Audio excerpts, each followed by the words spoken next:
look too enticing, but the Yankees just keep finding ways to win. How do they do it? It is their pitching. Their starting pitching has been a game changer for them in this season compared to the past. You could look at the past 5, 6, 7 seasons. It has never been this good. They didn't add a new pitcher in the offseason, but they basically did because Nestor Cortez might start the All-Star game. He has one of the Which is lowest crazy. I ERAs can't believe in the that's an American actual League. sentence. I can't believe that's a sentence being said. Yeah, he has been just unimaginably good throughout the first half of this year so far. Jameson Taillon is a sub-3 ERA. Severino has had multiple 10 strikeout games. Just this past week, Noah, we had Taillon take a perfect game into the 8th inning. We had Garrett Cole take a perfect game into the 7th inning. And we had Severino get 7 innings pitched, 10 strikeouts in a game. That was 3 straight starts from the Yankees pitching. It has been unbelievable what they've been able to do. And the bullpen's been good. The bullpen, despite having Chapman go down with an injury, despite still not having players like Zach Britton be anywhere near coming back and being healthy, they've been able to find guys. Clay Holmes has been an unbelievable find for them since last year, becoming their new closer now with Chapman down. They've just clearly, their pitching is the reason why they're much more competitive because they don't have to win games 7-4 every time. They don't have to win games 9-5. They can win a 3-1 game if they have to. They can, go toe-to-toe with these teams that have great pitching and compete in a lower scoring game. The bottom of the lineup has been bad. That is true, but it hasn't been as bad as maybe we might think. I mean, players like Trevino, he's the replacement for Sanchez along with Higashioka, but Trevino's hitting like 270. I mean, he's been fine good as like an 8 hitter. Kiner Falefa has been kind of hot and cold, but he's been okay, and he's good defensively. And players like Gleyber Torres, I mean, he's turned his career around from last year, already has more home runs, already has almost as many RBIs as his entire 150-plus game season from last year, only in 50 games. So when you have players like that are good players that have just performed poorly, now they're starting to turn things around. It's going to make your team a lot better. And it doesn't hurt when Judge is the MVP favorite and is just playing unbelievable. So they've clearly had a turnaround from pitching, and they've just had some players that they haven't been able to count on in these past few years perform much better. So that's, to me, the 2 reasons why they're much better this season and are just dominating. I mean, today, they have an off day today. They're 39-15, by far the best record in baseball. So I did not think they were going to be the best team in the MLB on paper, but certainly they are playing fantastic. It's kind of the opposite story for my Mets. I honestly, the pitching has been good. I mean, Scherzer was great. True. Bassett has been good. He's been an excellent 3-star. He's currently the number 1 because Scherzer and DeGrom are out. McGill was good. He got hurt. Taijuan and Carrasco are holding down the fort nicely. But the Mets, it's been the opposite of the Yankees. It's been their offense. They're second in the MLB in runs scored behind the Dodgers, the vicious Dodgers with Mookie Betts, Freddie Freeman, Bellinger, Trey Turner, all those former MVPs where they go 1-9 with just an all-star squad. And the Mets are second in runs scored. Lindor is playing. I mean, he's basically playing up to his contract. I mean, he's only batting .260, but 9 homers, 45 RBIs, elite defense. He's playing like he was supposed to do when he was brought in here, which is awesome. And he was always like a 270 hitter anyway, right? I mean, he batted like 300 a few years, 290. He's been fluctuating between like 270 and 300, but I mean, he's producing runs, and that's what they need. He's playing elite defense. Pete Alonso, probably the best first baseman in baseball right now.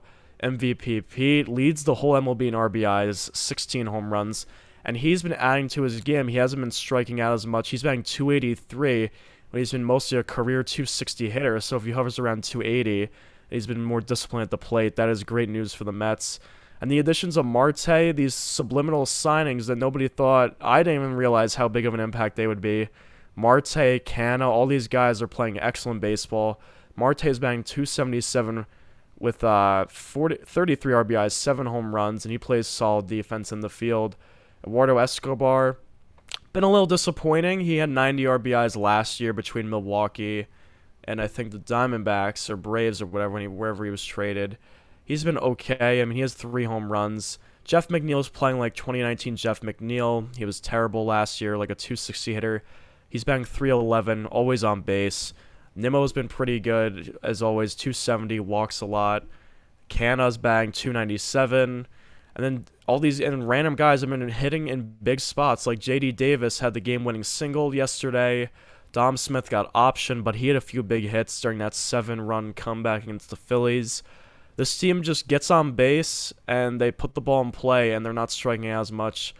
And it's been impressive because they split 4 games against the Dodgers this past weekend, without any of their really stud pitchers pitching. I mean, Bassett pitched and he lost, but no Scherzer and DeGrom. They went to Dodger Stadium and split it. I mean, that's very encouraging. The old Mets would have got swept, and then someone else wouldn't have gotten injured. I mean, Lindor did slam a door on himself, but he was still able to play the next day.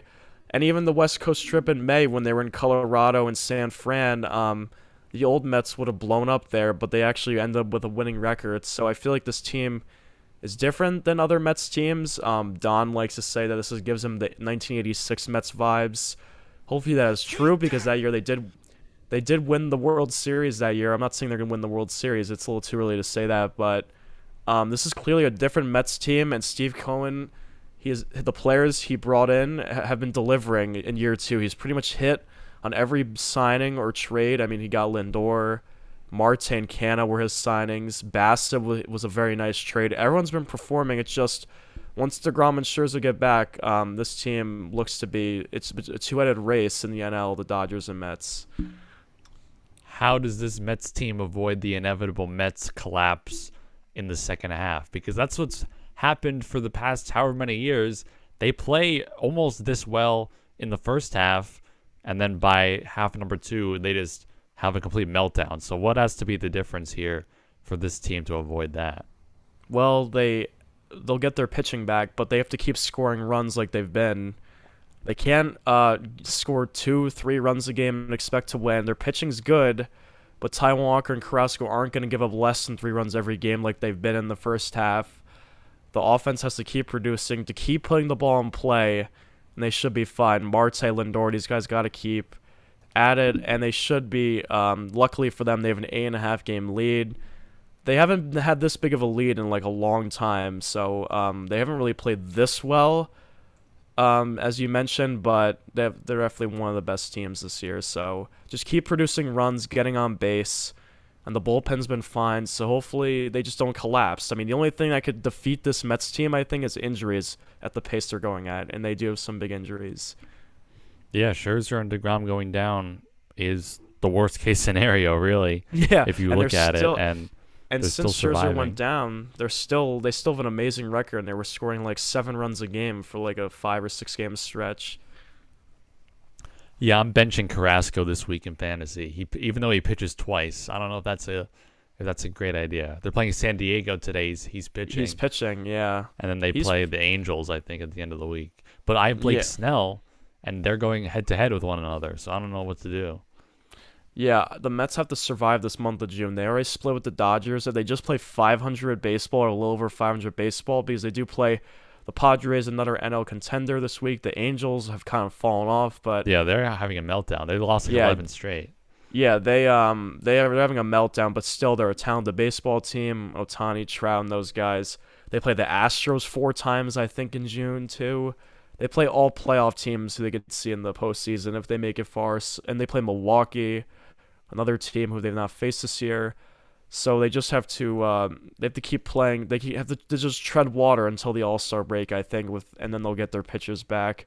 McGill, Scherzer, and DeGrom, they should be fine, and they should still have a big lead because the NL East, lucky for them, hasn't been good this year. The Phillies are collapsing. I said before the season, the NL East is collapsing besides the Mets, and everyone was like, whoa, hold up a second. The Mets are known for collapsing, but the Atlanta Braves are I almost said Super Bowl hungover, but I'm World Series hungover. No, World Series hungover. Matt Olson is good, but he's not Freddie Freeman as we've seen. And their pitching just isn't good. Charlie Morton on my fantasy team has been terrible. Atlanta's falling apart. The Phillies fired their manager, and the Marlins and Nats are no competition for the Mets. So they should be able to still win this division and be in the playoffs, which would be fantastic because